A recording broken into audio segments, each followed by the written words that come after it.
একাদশ শ্রেণীর ছাত্রছাত্রীরা, তোমরা তোমাদের ইতিহাসের এই প্রশ্নগুলো দেখে নাও ফার্স্ট সেমিস্টারের জন্য। ইউনিট 3 থেকে চন্দ্রগুপ্ত মৌর্যের সাম্রাজ্যের বিস্তার কতটা ছিল? পূর্ব ভারতে বঙ্গদেশের গ্রিস,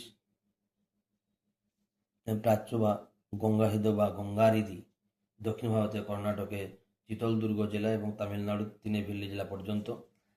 বিন্দুসারের পুত্রের নাম কি? অশোক। অশোক কবে সিংহাসনে বসেন? 273 খ্রিস্টপূর্বাব্দে।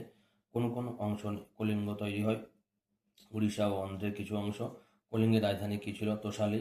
কোন যুদ্ধের পর অশোক বৌদ্ধ ধর্ম গ্রহণ করে? কলিঙ্গ। অশোক কবে কলিঙ্গ আক্রমণ করে? 261 থেকে 260 খ্রিস্টপূর্বাব্দে। অশোক বৌদ্ধ ধর্ম প্রচারের জন্য কাকে কোথায় পাঠিয়েছিলেন দেখে নাও। সবে মনীষে প্রজা মম কার উক্তি?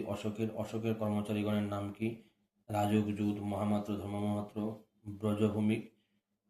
অ্যামিনটাসের পুত্রের নাম কি? দ্বিতীয় ফিলিপ। হপলাইট কি? গ্রিসের পুরনো সেনাদল। চেরোনিয়ার যুদ্ধ কবে হয়? 338 খ্রিস্টপূর্বাব্দে। দ্বিতীয় ফিলিপের পুত্রকে তৃতীয় আলেকজান্ডার।